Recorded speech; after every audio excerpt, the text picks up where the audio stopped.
Is it that gentlemen wish? What would they have? Is life so dear or peace so sweet as to be purchased at the price of chains and slavery? Forbid it, Almighty God. I know not what course others may take, but as for me, give me liberty, or give me death.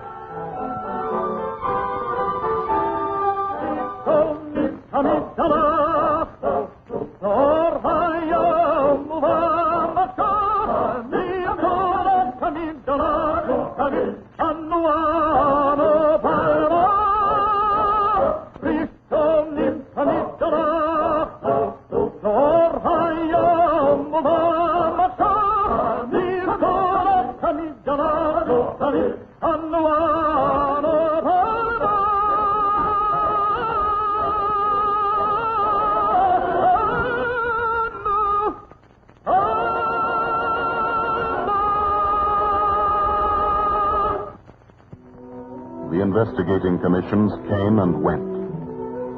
The endless words were spoken, and the solemn votes were taken.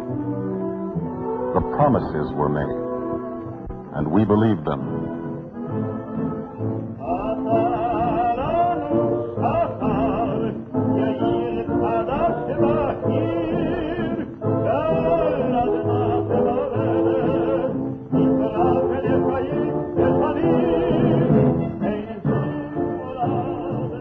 Promises were made, and most of them were broken. But in spite of the commissions and the speeches, the endless delays and the broken promises, behold the state of Israel. La declaración de independencia del nuevo Estado de Israël. Nous vous donnerons à l'instant la déclaration d'indépendance de l'État d'Israël qui vient d'être créé. We bring you now the voice of Major Audrey Eban, delegate of the government of Israel to the United Nations, reading the Declaration of Independence issued in Tel Aviv on May 14, 1948, by the Provisional Council of the newborn State of Israel. The land of Israel was the birthplace of the Jewish people. Here their spiritual, religious, and national identity was formed. Here they wrote and gave the Bible to the world. Exiled from the land of Israel, the Jewish people remained faithful to it in all the countries of their dispersion, never ceasing to pray and hope for their return and the restoration of their national freedom. Impelled by this historic association, Jews strove throughout the centuries to go back to the land of their fathers and regain their statehood. In recent decades, they returned in their masses. They reclaimed a wilderness, revived their language, built cities and villages, and established a vigorous and ever-growing community with its own economic and cultural life.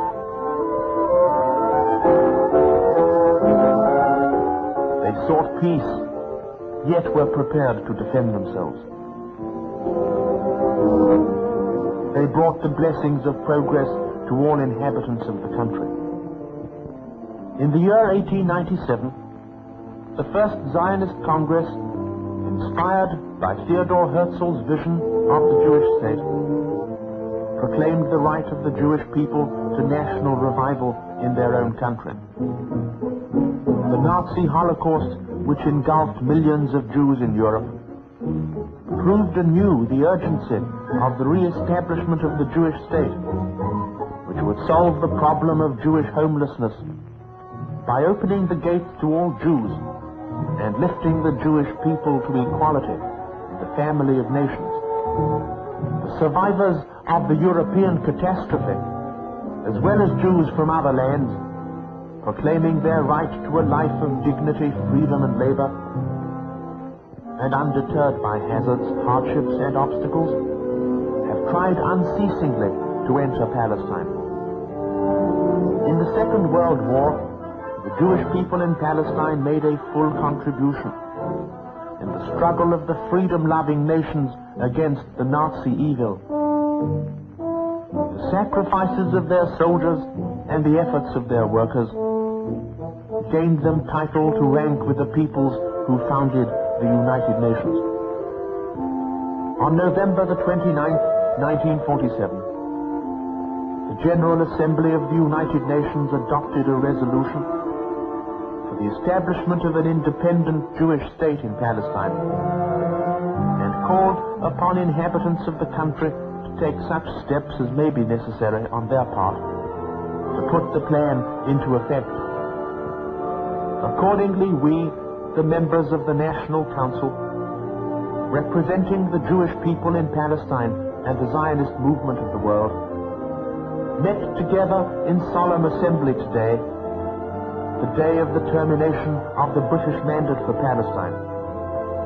By virtue of the natural and historic right of the Jewish people and of the resolution of the United Nations, hereby proclaim the establishment of the Jewish state in Palestine to be called Israel.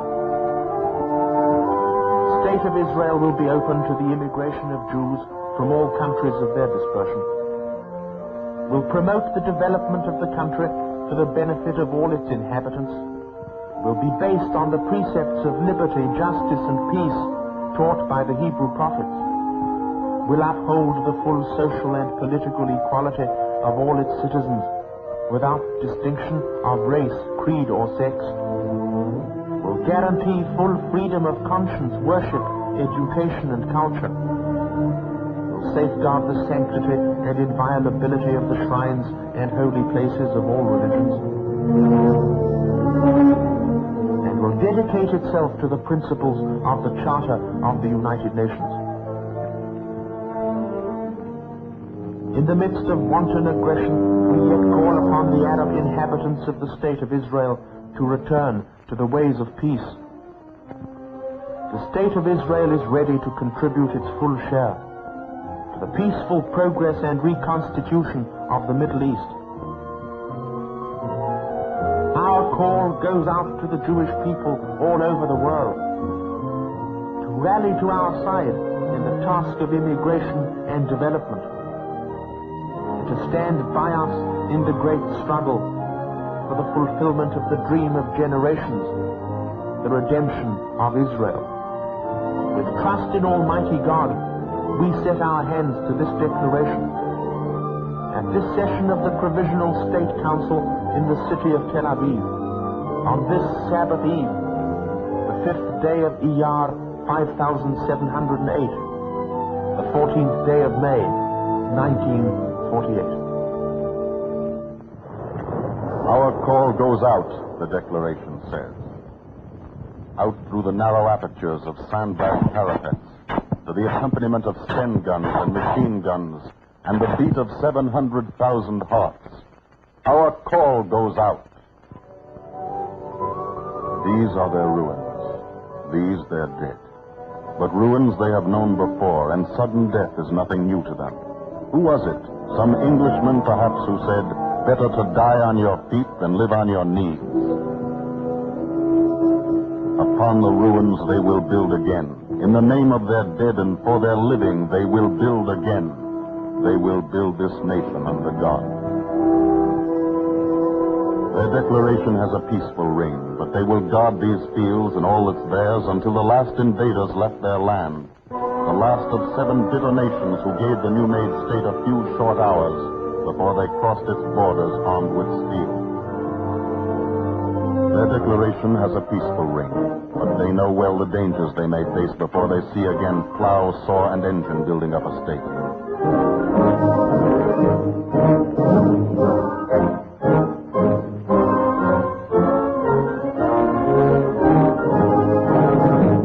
Out of the earth of Israel, made fertile with their sweat and hope and now their blood, they've drawn the strength to fight for what is theirs. Quickly they gained command of war techniques, as once, in time of peace, they gained a quick command of all the ways to bring an old and long-neglected soil from desert wasteland back to life.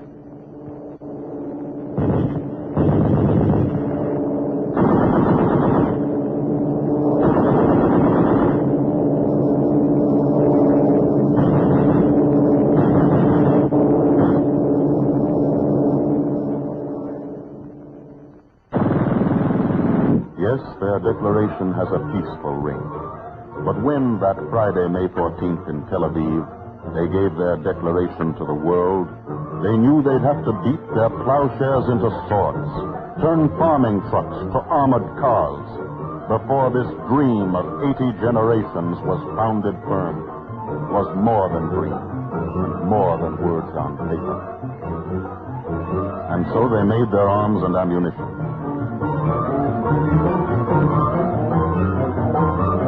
Young girls left schools and quiet fields to join the Haganah, the army now of Israel.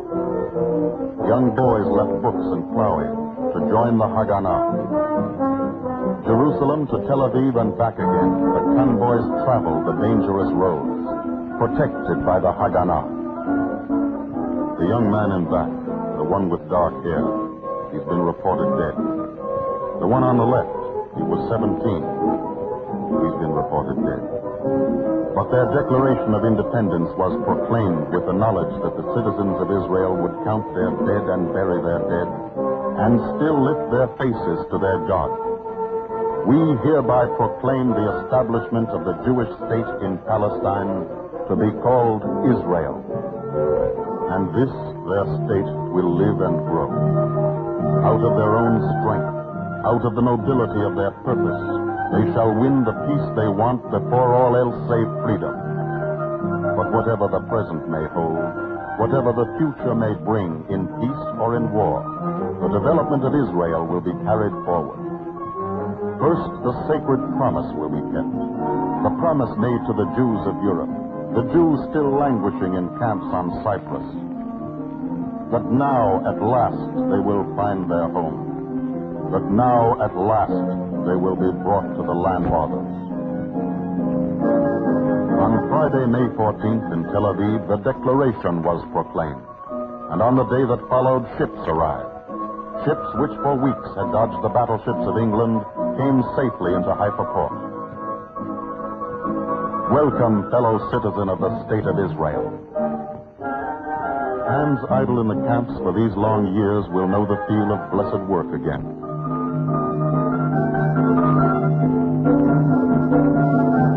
The land they'll need will be acquired. Land for new farms, new villages, new factories, new cities. The hated land laws made in England 1940 are no more. But Israel will not play the role of conqueror.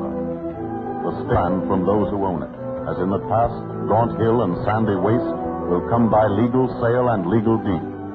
And all this land will be reclaimed, improved, and used for benefit of all. For those new citizens who will build and live in the new cities of Israel, 100,000 dunams will be bought. For those who will come in their thousands to live and work on the land, 3 million farmland dunams will be bought. As in the past, this land will be reclaimed, dunam by dunam, inch by inch. Torrents of water will be poured upon the soil, hard, thirsty soil that will be changed to rich and fruitful loam. The old impoverished earth will be turned and sifted and revived. Forests will be planted.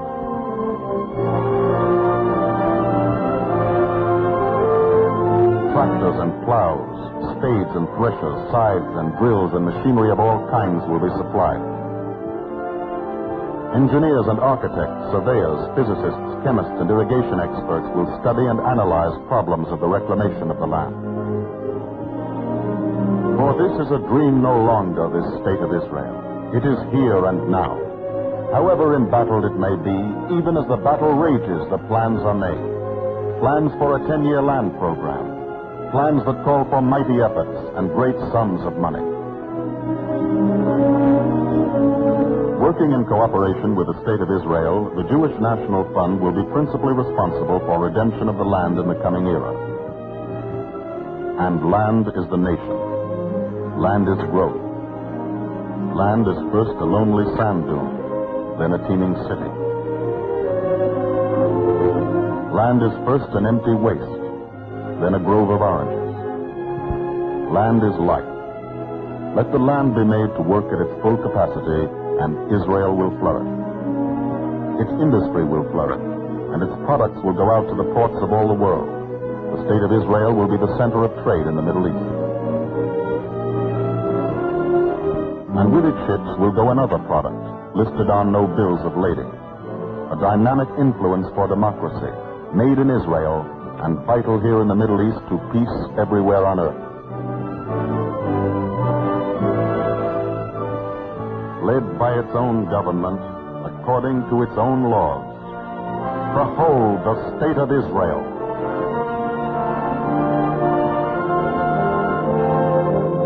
Courage and faith are the heritage of its youth.